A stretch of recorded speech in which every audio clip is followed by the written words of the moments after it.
Hello everybody and welcome to another episode of the Dually SMP.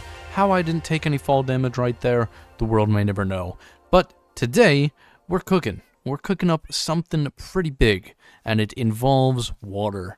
Lots and lots of water. So yeah, today I want to fiddle around some more with some spawn designs and incorporate a lot more water into spawn. I think I want to extend this little lake out this way, create a waterfall, and if we just do a little glide down this way, you'll see there's actually a big opening here that I want to be kind of concealed partially or fully by a waterfall, which I think would just look really cool. We may have to shave a bit of the mountain back because I think it pops out a little bit too much. We'll see. But yeah, if we actually come down over here, this is a boat launch. This is just from the beginning of the server.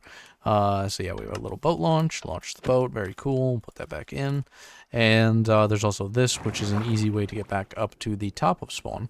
And you'll also see there is a drop down right over here as well. So we can just drop right back down if we so want to. This is moss with powdered snow beneath it, so it's a little bit deceiving. I haven't had any of my friends mention it to me yet that they had a heart attack about that, so I'm going to assume no one has actually seen that. I only put it in a little while ago. It used to be water, but I did wind up replacing it recently. Anyway, let's get to fiddling the spawn, see what I can cook up. Oh yeah, that tree down below is definitely going to have to go. I did actually make this island and plant this tree here at the beginning of the server, but it's lived its life. Also, I'm definitely shaving this mountain back. It juts out just a little too much. Oh, come on, let me just freaking build in peace. Well, now it's raining. Now I've definitely got to sleep. If you've ever wondered my technique for making streams, this is literally how I do it. I just zigzag in a straight line, moving my mouse slightly back and forth, and then I just kind of adjust it by eye. I know, not very helpful, but it's just how I do it. Always gotta add the water before you dig it deeper. And we're just gonna let this flow over and see what happens. Why not? And honestly, it wound up working pretty good. And I think this all comes down to the fact that I just like to do things on the fly, completely freehand, and I think that's really where Minecraft shines. I don't think it's very fun, in my opinion, to build something in creative and then use the Lightmatica mod to just copy and paste it, basically, over into a survival world. I like to just make things fit into my survival world, and then adjust them as I can afterwards, in any way possible. I like to fit them into the place where they're supposed to be, even if that presents some challenges and winds up making the builds look a little bit wonky. It happens all the time. My builds do not come out perfect at all. They're always a little bit funny, but I think that's part of the charm to the game, and personally, that's why I like to just do things freehand. Nothing against people who use Lightmatica or creative mods, but personally, I think it's very draining to do that sort of thing. I like to just play the game and have fun. And in the famous words of Bob Ross, we don't make mistakes, we make happy little accidents. Truly, that is an incredible statement, and you'll see right here, I actually do make a happy little mistake. I accidentally multiply this waterfall into two separate streams, quickly control the water, and then I'm just like, I'll just go with it. And it winds up being pretty cool. I like how this turned out. I made it work. I decided to kind of make this tough type rock that the water was cutting through, and I think that's kind of just what Minecraft is all about. It's just kind of like shaping the world to the way you want to be, but also working with the world to fit what is best for the world. But yeah, that's enough ranting. Let's go over what I've done so far. Alright, and we have more or less completed two little waterfalls at spawn. Adding more water features to spawn is always going to be a fantastic day. This came out pretty good. I think I might need to adjust that. I was thinking of throwing some cobwebs and some white and light gray glass, and dark gray maybe, into the bottom to make it look like it's making ripples and splashing and stuff. You know, like that kind of area around the bottom of a waterfall where all the water is like in the air. The only problem is that that's actually a functional area, and I'm not a big fan of intruding on functional spaces just to make them look good. We'll see what we can do eventually, but yeah, there's obviously a bit of a need to bring this this detailing downwards to fit around the waterfall. That'll be done at a later time because there's actually a more pressing matter I want to get to, but let's just quickly go over this waterfall as well.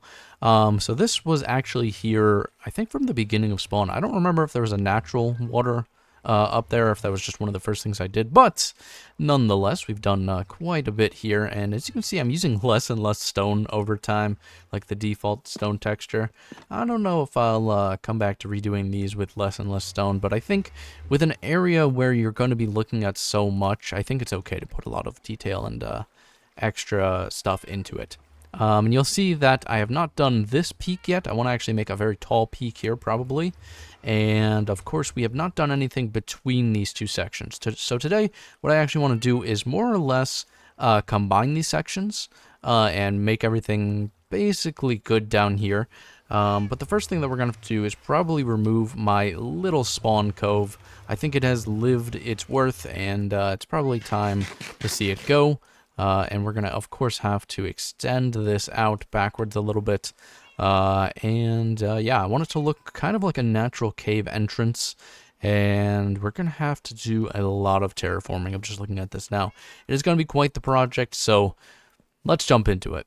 Oh, I just realized I did not mention what the pressing matter is that I wanted to get to. So if we come down here, actually, another person on the server has begun work on an awesome big project down here. You'll see there is a very wide open space, and the iron farm is actually also over here, which is going to be a little annoying. We're going to have to deal with that. I think I'm going to just straight up remove the iron farm and put it in a different spot. And that's due to some technical changes in higher versions of Minecraft, which we have not upgraded to yet.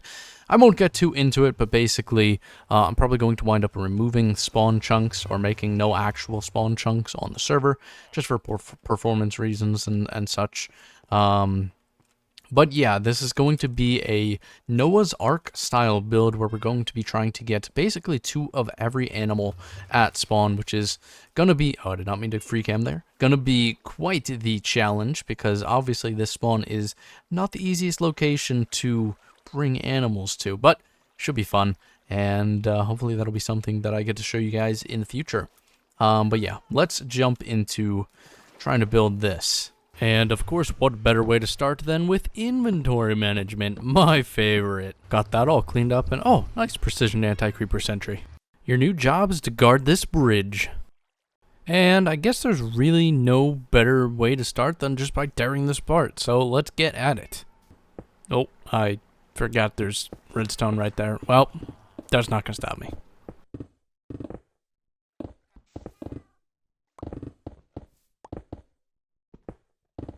Alright, that was the easy part. Now is for actually fixing this mountainside and basically rebuilding it, so let's get to it.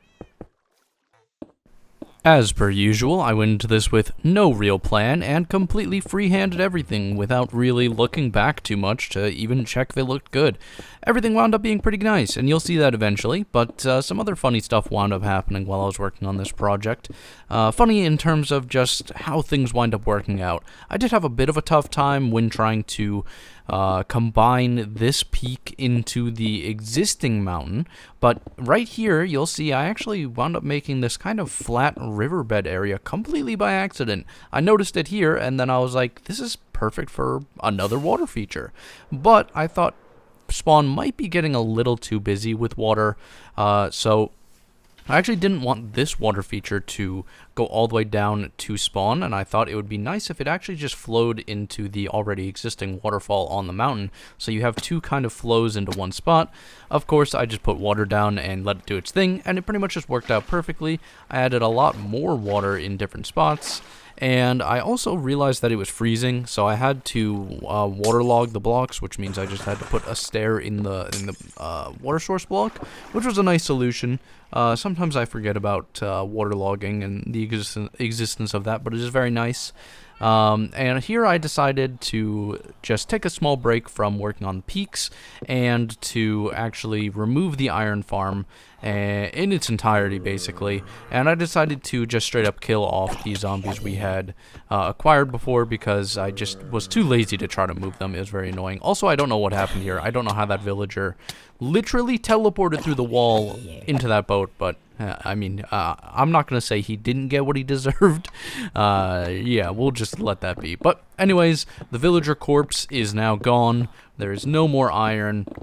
And I guess we'll just have to live with that. But here, it was really funny, because I never closed up the iron golem hole, and I fell right into it while mining. So I decided, while I'm down here, I may as well take apart the entire bottom section of the iron farm, since it's obviously no longer in use. So it all winds up working out nicely. Here, I decided I wanted to make another bigger opening into the mountain, and I wanted this to kind of be a natural cave opening, but I quickly realized that this was actually pretty difficult to do. I went through a lot of designs, more designs than I'm showing here, and a lot of fiddling. This took me a long time to figure out, but I was able to get there in the end, so let's go over that. Alright, would you look at that? Spawn is really coming together now at this point. We've got this beautiful waterfall. We've got this waterfall. We have an added water feature up there, which I wasn't intending to do, but just when I was making the structure of the mountain, I wound up with this flat, eroded area that looked perfect for a little waterfall.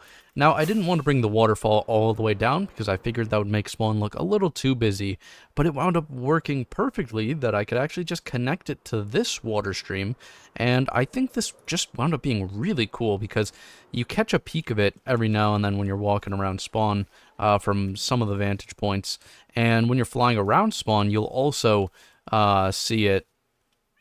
Looks like our neighbor has some visitors. We'll leave them be. But yeah, I think it's just really nice. You get this little like peak of water, and when you're flying around is probably the best vantage point where you get peaks of it. But yeah, it looks really cool. I like it. Obviously, there's a lot of texturing to do. I have just made a clean slate out of stone. I've also gone around and removed dirt and grass and replaced it with stone so that I can have a truly clean slate. Also wound up lighting everything up just to make sure. You know, you can never be too sure. Obviously, I do trust my precision anti-creeper sentries, but can never be too sure. I've also got this area here. This is very textured. I want to be careful not to make things too textured, but overall I like how this came out. And just another water feature in Spawn. It's very nice. Yeah, overall I'm pretty happy with this. You'll also notice that I had a lot of trouble with this opening here.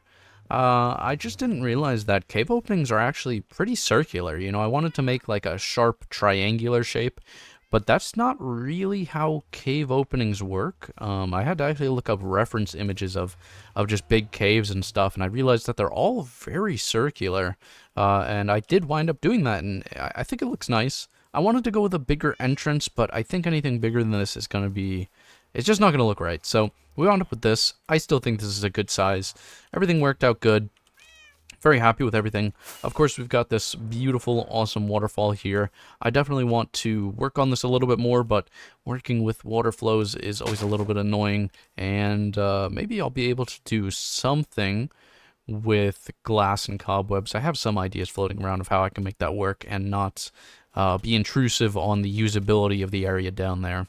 Obviously, we've still got to texture all of this, and I also, if we just come around over here, also want to clean up this... Oh, I can't even make this jump. Let's do that. There we go. I want to clean up this area.